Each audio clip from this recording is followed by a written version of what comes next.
ਵਾਹਿਗੁਰੂ ਜੀ ਕਾ ਖਾਲਸਾ ਵਾਹਿਗੁਰੂ ਜੀ ਕੀ ਫਤਿਹ। ਅੱਜ ਗੁਰੂ ਸਾਹਿਬ ਦੀ ਕਿਰਪਾ ਸਦਕਾ ਜਾਪ ਸਾਹਿਬ ਉਪਰਾਲਾ 2020 ਵਿੱਚ ਭਾਗ 21 ਦੀ ਵਾਰੀ ਹੈ ਜੀ। ਗੁਰੂ ਸਾਹਿਬ ਸਿਰ ਤੇ ਮੇਰ ਭਰੇ ਹੱਥ ਰੱਖ ਕੇ ਆਪਣੀ ਸੇਵਾ ਆਪ ਲੈਣਾ।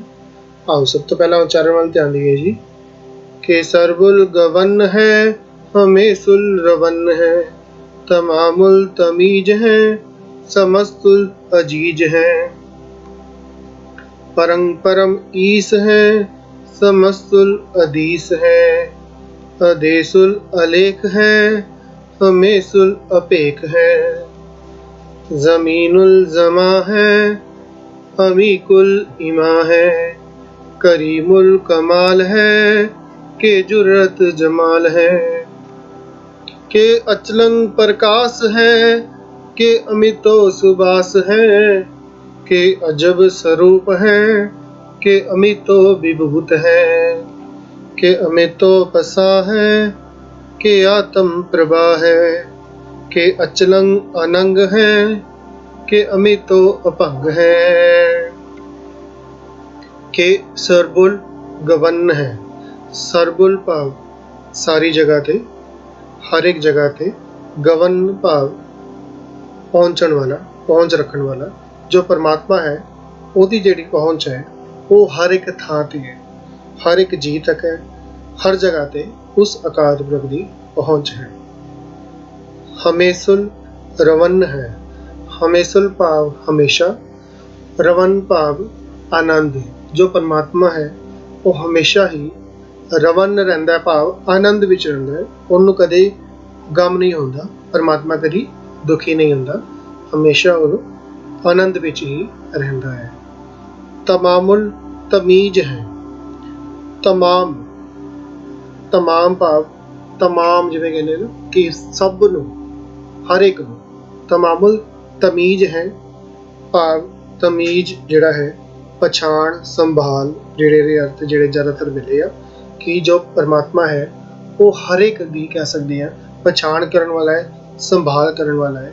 ਪਰ ਇਹਦਾ ਇੱਥੇ ਇੱਕ ਹੋਰ ਅਰਥ ਮੈਂ ਆਪ ਜੀ ਨੂੰ ਦੱਸਣਾ ਚਾਹਾਂਗਾ ਕਿ ਤਮਾਮੁਲ ਜੋ ਹਰ ਇੱਕ ਨੂੰ, ਤਮੀਜ਼ ਭਾਵ ਕਹਿ ਸਕਦੇ ਹਾਂ ਕਿ ਇੱਜ਼ਤ ਬਖਸ਼ਣ ਵਾਲਾ ਹੈ, ਤਮੀਜ਼ ਬਖਸ਼ਣ ਵਾਲਾ ਹੈ। ਜਿਵੇਂ ਅਸੀਂ ਕਹਿ ਸਕਦੇ ਹਾਂ ਕਿ ਕਈ ਵਾਰ ਆਪਣੇ ਤੋਂ ਛੋਟੇ ਨੂੰ ਵੇਖ ਕੇ ਕਈ ਵਾਰ ਹੰਕਾਰੀ ਜਿਹੜਾ ਮਨੁੱਖ ਹੁੰਦਾ ਹੈ ਉਹ ਹੰਕਾਰ ਵਸ ਹੋ ਕੇ ਆਪਣੀ ਤਮੀਜ਼ ਭੁੱਲ ਜਾਂਦਾ ਹੈ ਅਤੇ ਬਦਤਮੀਜ਼ੀ 'ਤੇ ਵੀ ਉਤਰ ਆ ਜਾਂਦਾ, ਕਈ ਵਾਰ ਵੇਖਿਆ ਗਿਆ।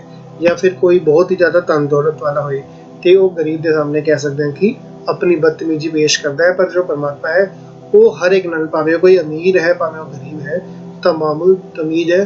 ਹਰ ਇੱਕ ਨੂੰ ਜਿਹੜਾ ਹੈ ਉਹ ਤਮੀਜ਼ ਦੇ ਨਾਲ ਕਹਿੰਦੇ ਪੇਸ਼ ਆਉਂਦਾ ਹੈ, ਇੱਜ਼ਤ ਦੇ ਨਾਲ ਪੇਸ਼ ਆਉਂਦਾ ਹੈ। ਹਰ ਇੱਕ ਨੂੰ ਬਰਾਬਰ ਦਾ ਮਾਨ ਸਨਮਾਨ ਬਖਸ਼ਦਾ ਹੈ। ਸਮਸਤੁਲ ਅਜੀਜ਼ ਹੈ। ਸਮਸਤੁਲ ਭਾਵ ਸਭ ਨੂੰ, ਅਜੀਜ਼ ਭਾਵ ਪਿਆਰ ਕਰਨ ਵਾਲਾ।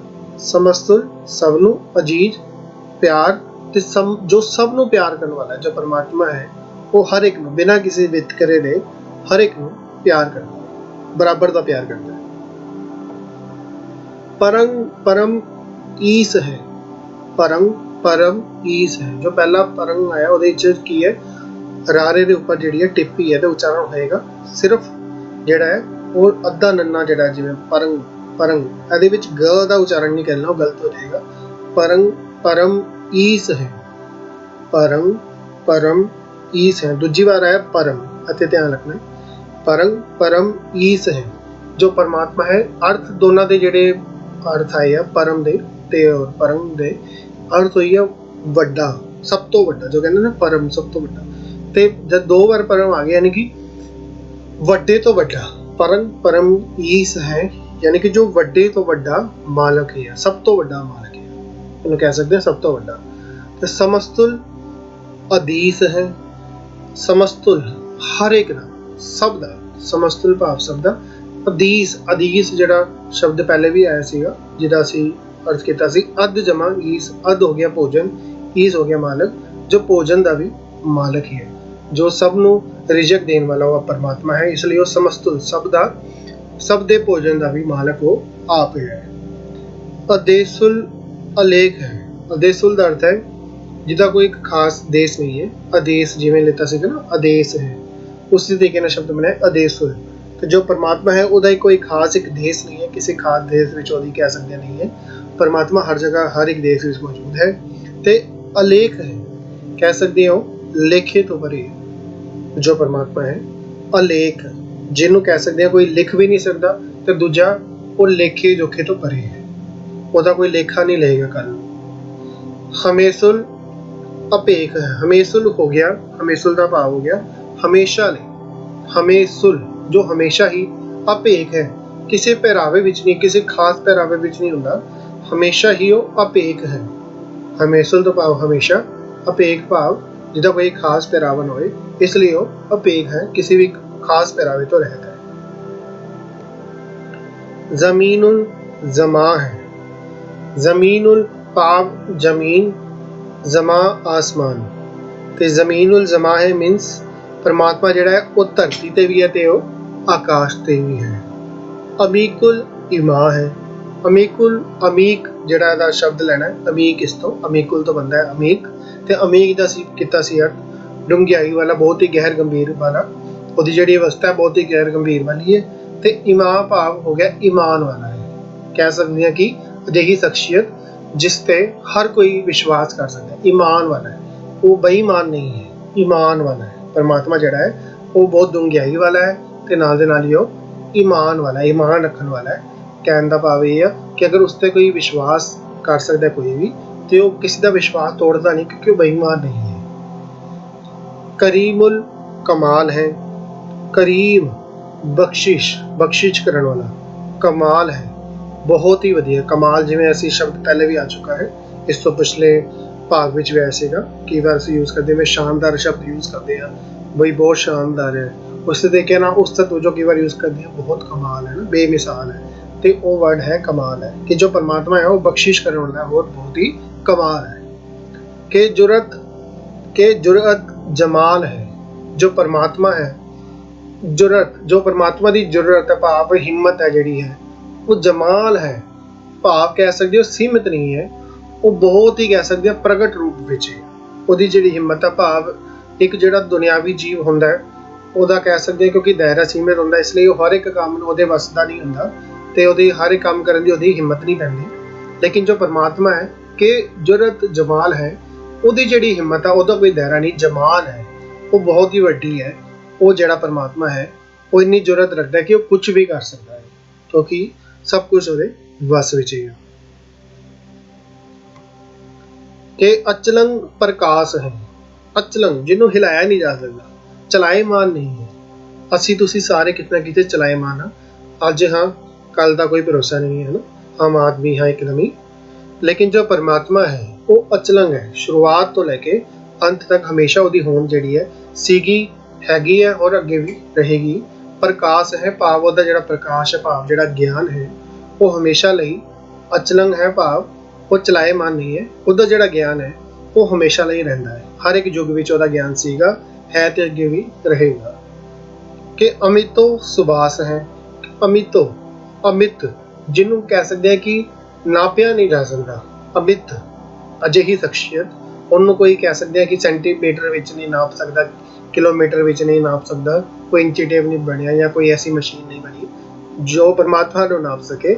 ਤੇ ਅਮਿਤੋ ਸੁਬਾਸ ਹੈ, ਸੁਬਾਸ ਮੀਨਸ ਹੋ ਗਿਆ ਸੁ ਜਮਾ ਬਾਸ, ਯਾਨੀ ਕਿ ਕਹਿ ਸਕਦੇ ਹਾਂ ਕਿ ਇੱਕ ਇੱਥੇ ਦੋ ਅਰਥ ਕਹਿ ਸਕਦੇ ਹਾਂ ਇੱਥੇ ਬਣਦੇ ਆ ਕਿ ਸੁਬਾਸ ਯਾਨੀ ਕਿ ਚੰਗੀ ਖੁਸ਼ਬੂ ਵਾਲਾ, ਬਹੁਤ ਹੀ ਚੰਗੀ ਖੁਸ਼ਬੂ ਦੇਣ ਵਾਲਾ, ਹਰ ਇੱਕ ਨੂੰ ਕਹਿ ਸਕਦੇ ਹਾਂ ਮਹਿਕ ਦੇਣ ਵਾਲਾ ਪਰਮਾਤਮਾ ਹੈ। ਤੇ ਸੁਬਾਸ ਯਾਨੀ ਕਿ ਹਰ ਇੱਕ ਵਿੱਚ ਵਾਸ ਕਰਨ ਵਾਲਾ, ਦੋਨੋਂ ਹੀ ਅਰਥ ਇੱਥੇ ਜਿਹੜੇ ਢੁਕਵੇਂ ਹਨ ਤੇ ਦੋਨੋਂ ਆਪ ਜੀ ਨੂੰ ਦੱਸਣ ਦੀ ਕੋਸ਼ਿਸ਼ ਕੀਤੀ ਗਈ ਹੈ ਕਿ ਅਮਿਤੋ ਸੁਬਾਸ ਹੈ, ਜੋ ਪਰਮਾਤਮਾ ਹੈ ਉਹ ਕਹਿ ਸਕਦੇ ਚੰਗੀ ਖੁਸ਼ਬੂ ਵਾਲਾ ਹੈ। ਸੁ ਜਮਾ ਬਾਸ ਤੇ ਜਮਾ ਇੱਕ ਹੋਰ ਦਾ ਅਰਥ ਬਣਦਾ ਹੈ, ਉਹ ਬਣਦਾ ਹੈ ਕਿ ਹਰ ਇੱਕ ਜੋ ਕਹਿ ਸਕਦੇ ਹਾਂ ਸੁ ਜਮਾ ਬਾਸ, ਜੋ ਹਰ ਇੱਕ ਵਿੱਚ ਵਾਸ ਕਰਨ ਵਾਲਾ ਵੀ ਉਹ ਆਪ ਅਕਾਲ ਪੁਰਖ ਹੈ। ਕਿ ਅਜਬ ਸਰੂਪ ਹੈ, ਅਜਬ ਕਹਿ ਸਕਦੇ ਹਾਂ ਕਿ ਜਿਵੇਂ ਅਜੂਬਾ ਹੁੰਦਾ ਨਾ, ਕਿ ਜਿਹਦੇ ਵਰਗਾ ਕੋਈ ਹੋਰ ਦੂਜਾ ਹੈ ਹੀ ਨਹੀਂ, ਬੇਮਿਸਾਲ, ਜਿਹਨੂੰ ਵੇਖ ਕੇ ਹਮੇਸ਼ਾ ਲੱਗਦਾ ਕਿ ਯਾਰ ਵਾਕਈ ਵਿੱਚ ਅਜਿਹਾ ਕੋਈ ਹੋਰ ਨਹੀਂ ਹੋ ਸਕਦਾ। ਪਰਮਾਤਮਾ ਦੇ ਜੋ ਅਸੀਂ ਗੁਣ ਪੜ੍ਹਦੇ ਹਾਂ, ਜਦੋਂ ਉਸ ਦੇ ਬਾਰੇ ਸਮਝਣ ਦੀ ਕੋਸ਼ਿਸ਼ ਕਰਦੇ ਹਾਂ, ਜਦ ਅਸੀਂ ਕਹਿ ਸਕਦੇ ਹਾਂ ਬਾਣੀ ਵਿੱਚ ਚੁੱਭੀ ਮਾਰਦੇ ਹਾਂ, ਤੇ ਸਾਨੂੰ ਹੋਰ ਤੋਂ ਹੋਰ ਪਤਾ ਲੱਗਦਾ, ਅੱਛਾ ਇਹ ਵੀ ਪਰਮਾਤਮਾ ਦੇ ਗੁਣ ਹੈ, ਇਹ ਵੀ ਪਰਮਾਤਮਾ ਦਾ ਗੁਣ ਹੈ, ਤੇ ਮੂੰਹ ਤੋਂ ਨਿਕਲਦਾ ਅਜਬ, ਵੀ ਇਹਦੇ ਵਰਗਾ ਹੋਰ ਕहीं ਨਹੀਂ, ਕਮਾਲ ਹੈ ਇਹਦੇ, है ना। ਅਜਿਹੇ ਸ਼ਬਦ ਜਿਹੜੇ ਆ ਮੂੰਹ ਚੋਂ ਨਿਕਲਦੇ ਆ ਕਿ ਅਜਬ ਕਹਿ ਸਕਦੇ ਹਾਂ ਕਿ ਜੋ ਅਜੂਬਾ ਟਾਈਪ ਦਾ ਹੈ, ਕਹਿ ਸਕਦੇ ਹਾਂ ਜਿਹਦੀ ਕਿਸੇ ਹੋਰ ਨਾਲ ਤੁਲਨਾ ਨਹੀਂ ਕੀਤੀ ਜਾ ਸਕਦੀ। ਆਸ਼ਚਰਜ ਜੋ ਹਮੇਸ਼ਾ ਸਾਨੂੰ ਹੈਰਾਨ ਕਰ ਦਿੰਦਾ ਹੈ ਨਾ, ਅਜਬ ਕਮਾਲ ਹੈ ਕਿ ਅਜਬ ਸਰੂਪ ਹੈ ਉਹਦਾ, ਜਿਹੜੀ ਸਰੂਪ ਅਵਸਥੀ ਉਹਦੀ ਜਿਹੜੀ ਹਸਤੀ ਆ ਉਹ ਅਜਬ ਹੈ, ਮੀਨਸ ਆਸ਼ਚਰਜਨਕ ਹੈ, ਹਮੇਸ਼ਾ ਹੀ ਸਾਨੂੰ ਹੈਰਾਨੀ ਵਿੱਚ ਪਾ ਦਿੰਦੀ ਹੈ। ਕਿ ਅਮਿਤੋ ਵਿਭੂਤ ਹੈ। ਅਮਿਤੋ ਅਸੀਂ ਪੜ੍ਹਿਆ ਸੀਗਾ, ਪਹਿਲੇ ਵੀ ਆਇਆ ਸੀਗਾ, ਤੇ ਅਮਿਤੋ ਅਜੇ ਅੱਗੇ ਵੀ ਆਣਾ ਇੱਕ ਵਾਰ ਹੋਰ। ਉਹੀ ਹੈ ਕਿ ਜਿਹਨੂੰ ਨਾਪਿਆ ਨਹੀਂ ਜਾ ਸਕਦਾ। ਵਿਭੂਤ ਭਾਵ ਖਜ਼ਾਨਾ, ਤੇ ਜੋ ਪਰਮਾਤਮਾ ਦਾ ਜਿਹੜਾ ਕਹਿ ਸਕਦੇ ਹਾਂ ਜੋ ਖਜ਼ਾਨਾ ਹੈ, ਭਾਵ ਇਹ ਕਹਿ ਸਕਦੇ ਹਾਂ ਉਹ ਜਿਹੜਾ ਸਾਨੂੰ ਦਾਤਾਂ ਦੇ ਰਿਹਾ, ਉਹ ਦਾਤਾ ਰੂਪੀ ਜਿਹੜੀ ਉਹਦੀ ਖਜ਼ਾਨਾ ਹੈ, ਉਹ ਕਹਿ ਸਕਦੇ ਹਾਂ ਉਹਦੀ ਕੋਈ ਉਹਨੂੰ ਕੋਈ ਨਾਪ ਨਹੀਂ ਸਕਦਾ। ਸਿੰਪਲ ਇਹਦੇ ਮੀਨਿੰਗ ਇਹ ਕਰ ਸਕਦੇ ਹਾਂ ਅਮਿਤੋ ਵਿਭੂਤ ਹੈ ਕਿ ਅਜਿਹਾ ਖਜ਼ਾਨਾ ਪਰਮਾਤਮਾ ਹੈ ਜਿਹਨੂੰ ਕੋਈ ਨਾਪ ਨਹੀਂ ਸਕਦਾ। ਉਹਦੇ ਜਿਹੜੇ ਭੰਡਾਰੇ ਆ ਉਹ ਬੇਅੰਤੀ ਆ, ਅਣਗਿਣਤ ਆ। ਕਿ ਅਮਿਤੋ ਪਸਾਹ ਹੈ।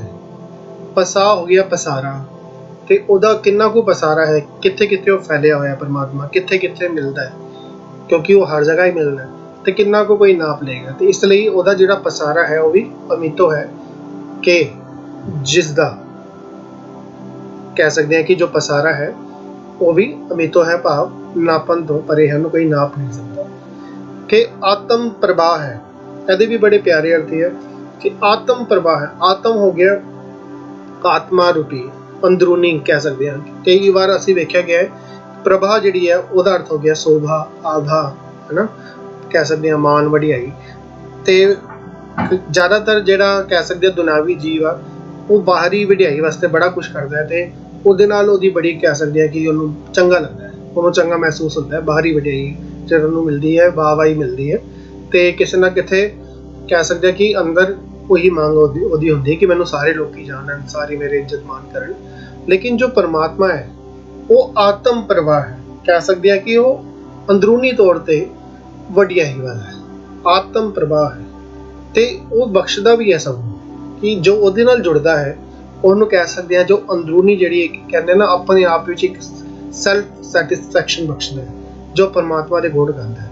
ਕਿਉਂਕਿ ਪਰਮਾਤਮਾ ਵੀ ਅਜਿਹਾ ਹੈ, ਉਹਦੀ ਜਿਹੜੀ ਕਹਿ ਸਕਦੇ ਹਾਂ ਪ੍ਰਭਾ ਹੈ, ਜਿਹੜੀ ਆਵਾ ਹੈ, ਜਿਹੜੀ ਵਡਿਆਈ ਆ, ਉਹ ਆਤਮ ਹੈ, ਭਾਵ ਅੰਦਰੂਨੀ ਤੌਰ ਤੇ ਉਹ ਬਹੁਤ ਹੀ ਇੱਜ਼ਤ ਮਾਣ ਵਾਲਾ ਹੈ, ਸੋਭਾ ਵਾਲਾ ਹੈ, ਵਡਿਆਈ ਵਾਲਾ ਹੈ। ਕਿ ਅਚਲੰਗ ਅਨੰਗ ਹੈ। ਅਚਲੰਗ ਜੋ ਚਲਾਇਮਾਨ ਨਹੀਂ, ਕਹਿ ਸਕਦੇ ਹਾਂ ਅਟਲ ਰੂਪ ਵਿੱਚ।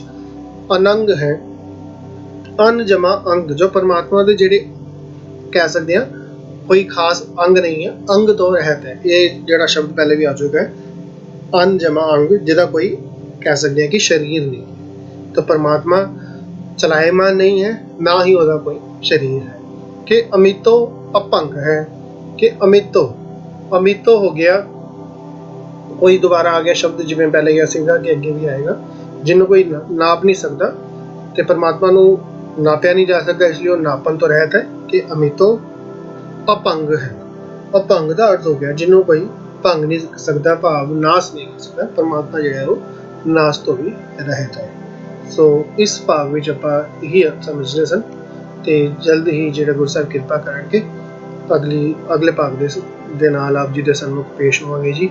ਤੇ ਤਬ ਤੱਕ ਆਪ ਜੀ ਜਿਵੇਂ ਕਿ ਆਪ ਜੀ ਸਕਰੀਨ ਤੇ ਵੇਖ ਸਕਦੇ ਹੋ ਜੀ, ਅਗਰ ਆਪ ਜੀ ਦਾ ਮਨ ਹੋਏ ਕਿ ਪਿੱਛੇ ਰਿਵੀਜ਼ਨ ਕਰਨੀ ਹੈ, ਆਪ ਜੀ को ਸਮਾਂ ਹੈ, ਤੇ ਬਿਲਕੁਲ ਅੱਜ ਜੀ ਇਹ ਜੋ ਪਲੇਲਿਸਟ ਆਪ ਜੀ ਨੂੰ ਨਜ਼ਰ ਆ ਰਹੀ ਹੈ, 2 ਪਲੇਲਿਸਟਾਂ ਇੱਥੇ ਦੱਸੀਆਂ ਗਈਆਂ ਹਨ। ਇੱਕ ਜਾਪ ਸਾਹਿਬ ਦੀ ਹੈ, ਇੱਕ ਜਪਜੀ ਸਾਹਿਬ ਦੀ ਹੋਈ ਹੈ। ਤੇ ਕਈਆਂ ਨੇ ਮੇਰੇ ਵੀਰ ਭੈਣਾਂ ਨੇ ਜਪਜੀ ਸਾਹਿਬ ਉਪਰਾਲੇ ਵਿੱਚ ਵੀ ਹਿੱਸਾ ਲਿੱਤਾ ਸੀਗਾ, ਤੇ ਉਹ ਵੀ ਚਾਹਣ ਤੇ ਬਿਲਕੁਲ ਸਮਾਂ ਕੱਢ ਕੇ ਆਪਣਾ ਜਿਹੜਾ ਉਹਦੀ ਵੀ ਰਿਵੀਜ਼ਨ ਕਰਦੇ ਰਹਿਣ, ਤਾਂ ਕਿ ਆਪਾਂ ਜੋ ਲਾਹਾ ਲਿੱਤਾ ਸੀਗਾ ਉਸਨੂੰ ਉਹ ਜਿਹੜਾ ਬਣਿਆ ਰਹੇ। ਤੇ ਰਿਵੀਜ਼ਨ ਬੜੀ ਜ਼ਰੂਰੀ ਉਹਦੇ ਲਈ। ਤੇ ਜਿਹੜੇ ਮੇਰੇ ਵੀਰ ਭੈਣ ਨਹੀਂ ਹਿੱਸਾ ਬਣ ਪਾਏ ਸੀਗੇ ਜਪਜੀ ਸਾਹਿਬ ਦੀ ਲੜੀ ਦਾ, ਤੇ ਉਹ ਵੀ ਇਸ ਪਲੇਲਿਸਟ ਦੇ ਥਰੂ ਜਿਹੜਾ ਹੈ ਆਪਣਾ ਕੀਮਤੀ ਸਮਾਂ ਕੱਢ ਕੇ ਲਾਹਾ ਲੈ ਸਕਦੇ ਹਨ, ਤੇ ਜਪਜੀ ਸਾਹਿਬ ਦੇ ਅਰਥ ਵੀ ਸਮਝਣ ਦੀ ਜਿਹੜੀ ਹੈ ਉਹ ਕੋਸ਼ਿਸ਼ ਕਰ ਸਕਦੇ ਹਨ। ਆਪ ਜੀ ਦਾ ਕੋਈ ਫੀਡਬੈਕ, ਕੋਈ ਸੁਜੈਸ਼ਨ ਹੈ, ਬਿਲਕੁਲ ਆਪ ਜੀ ਕਮੈਂਟ ਬਾਕਸ 'ਚ ਲਿਖ ਸਕਦੇ ਹੋ ਜੀ। ਸਭ ਦਾ ਦਿਲੋਂ ਧੰਨਵਾਦ। ਫਤਿਹ ਬਣਾਏ ਜੀ। ਵਾਹਿਗੁਰੂ ਜੀ ਕਾ ਖਾਲਸਾ, ਵਾਹਿਗੁਰੂ ਜੀ ਕੀ ਫਤਿਹ।